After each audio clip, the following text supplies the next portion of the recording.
Allah subhanahu wa ta'ala sees your thoughts as well. And people lose ایمان.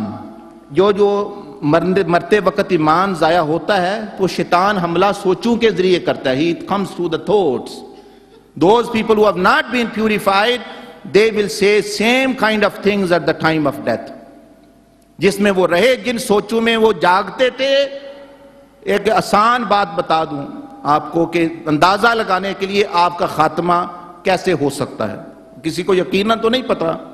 مشائخ نے فرمایا ہے کہ ایک بندے کے خاتمے کی علامت یہ ہے کہ جس سوچ میں وہ سوئے اور جو جاگے تھے, جو پہلی سوچیں آئیں, اسی میں اس کا خاتمہ ہوگا. کیونکہ نیند موت کی بہن ہے. کیوں آپ دیکھ رہے ہیں کوٹھیوں کی اور عورتوں کی سوچوں میں سو گیا بندہ. جو ہی آپ جاگتے ہیں تو فون دیکھتے ہیں, بھائی کیا میرے بزنس کا کیا ہوا, اور فلاں سٹاک کو کیا ہو گیا, اور میرے مکان کا کرایہ آیا کہ نہیں. جو ہی سوچتے ہیں اٹھتے یہی جاب کی باتیں آئی. تو انہوں نے فرمایا کہ ہلکا سا اندازہ لگانا ہو کیسے مرو گے تو مرتے ہی تو ہو. حضور علیہ السلام نے فرمایا نا, اللہم بسمک اموت و احیا. اللہم بسمک اموت, کہ اللہ میں تیرے ہی نام سے, تیری اجازت کے, تیرے ہی اجازت و قدرت سے میں بسمک اموت, یعنی موت کی آغوش, سونے کو موت حضور علیہ السلام تعبیر فرمایا, موت کے مشابہ ہے. وہ احیا, اور زندہ بھی تیری قدرت سے ہوتے ہیں. تو جس تو آپ یاد رکھیں کن سوچوں میں آپ سوتے ہیں اور کن سوچوں کے ساتھ جاگتے ہیں. اگر تو جاگتے ہوئے اللہ اور اس کے رسول صلی اللہ علیہ وسلم کا خیال آتا ہے پہلے, اور آپ علیہ السلام کی امت کا خیال آتا ہے, تو سمجھے خوش قسمت ہیں آپ. استقامت اختیار کریں, ممکن ہے, امید ہے آپ کا خاتمہ اچھا ہوگا, بٹ یو نیور نو. تو اس لیے the تزکیہ of thoughts is very very important. شیطان نے جو پھل جو حضرت آدم علیہ السلام کو کہا تو وہ ان کے جا کے وہ بولا نہیں, گفتگو نہیں کی. فوسوس الیہم الشیطان, شیطان نے وسوسہ ڈالا. ہمیں آپ نے کہاں شیطان کو دیکھا ہے, میں نے بھی نہیں دیکھا.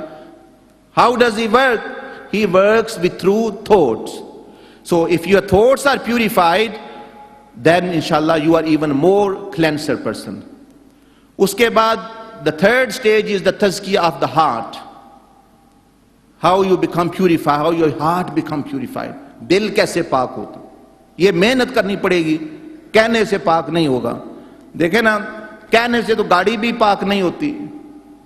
ایک جو ہے وہ آپ نے رکھیا ہوا ہے توا, وہ بھی پاک نہیں ہوتا. کوئی کرنا پڑے گا رگڑائی کوئی, تو پھر کوئی پاکی حاصل ہوتی ہے. صحابہ اکرام حضور علیہ السلام نے 13 سال ان کا تزکیہ کیا, 13 years and even more. Then they became the companion. پھر وہ بنے جو بنے. 13 years Prophet was working, tazkiyah, zikr and all these things. After that your soul will be enlightened. یہ سب کچھ کر کے then you will be fana fir Rasul. Then you will become annihilated in the messenger of Allah. پھر حضور علیہ السلام کے مشاہدے اور آپ علیہ السلام کی سنت میں آپ فنا ہو جائیں گے. وہ بندہ, آپ نے سنا ہے نا یہ بات کہ دیکھنا ہو اللہ کا ولی کون ہے, کہتے ہیں اس کو دیکھے تو خدا یاد آ جائے. ہمارے ایک شیخ تھے, فرمایا کرتے تھے اگر یہ دیکھنا ہو کہ حضور علیہ السلام کا عاشق کون ہے, اس کو دیکھ کے حضور علیہ السلام یاد آ جائیں. اگر اس کو دیکھ کے یاد آئے اپنا مائیکل جیکسن اور فلاں اور فلاں, اور وہ کہے جی میں تو بڑی نعتیں پڑھتا ہوں, میں تو عاشق ہوں, یہ دعوی ٹھیک نہیں. اللہ کے ولی کی نشانی اس کو دیکھو تو اللہ یاد آ جائے, اور حضور علیہ السلام کے عاشق کی نشانی کہ ان کو دیکھیں تو خدا کے رسول صلی اللہ علیہ وسلم یاد آ جاؤ کہ ہاں بھائی یہ تو محمدی ہے. جیسے سیدنا عبد القادر جیلانی نے فرمایا کہ کونوا محمدی, کہ محمدی بن جاؤ. یہ فنا فی الرسول. تو علامت ہوتی ہے نا. دیکھیں ایمبیسڈر پولیس کو آپ دیکھتے ہیں, اس کا بھی لباس ہے, پتہ چلتا ہے ابھی فلاں ملک کا بندہ ہے, اس نے لباس پہنا ہے, پولیس آفیسر ہے. حضور علیہ السلام کا عاشق کو پتہ نہ چلے, you cannot know. جو ایک فٹ بال ٹیم کو پسند کرتا ہے اس کا پتہ چل جاتا ہے اس نے ریڈ شرٹ پہنی ہوئی, یہ فلاں ٹیم کو پسند کرتا ہے. And this person loves رسول اللہ صلی اللہ علیہ وسلم, یہ حضور علیہ السلام سے love, he claimed to love Prophet علیہ السلام and he cannot be known. اس لیے جب حضور علیہ السلام نے پردہ فرمایا تو جو لوگ بعد میں آتے وہ صحابہ سے پوچھتے کسی سے کہ how did رسول اللہ صلی اللہ علیہ وسلم sit and how did he live. وہی وہ کس طرح حضور علیہ السلام کی بود و باش، کس طرح آپ علیہ السلام کے اخلاق، کس طرح آپ کی چال، آپ کی اٹھک بیٹھک کس طرح تھی، کھانا پینا. تو صحابہ فرماتے، دوسرے صحابہ کہتے یہ کسی بھی صحابی کو دیکھ لو، کسی بھی صحابی کے دیکھ لو، اس کے ساتھ 2-3 دن گزار لو، بس یہی حضور علیہ السلام کا اٹھنا بیٹھنا تھا. یہ حضور علیہ السلام کے جو ہے یہ اصل جو ہے یہ نمائندے ہیں. یہ اس لیے ان کو صحابہ. تارے، سورج میں روشنی ہے، تاروں میں بھی ہوتی ہے.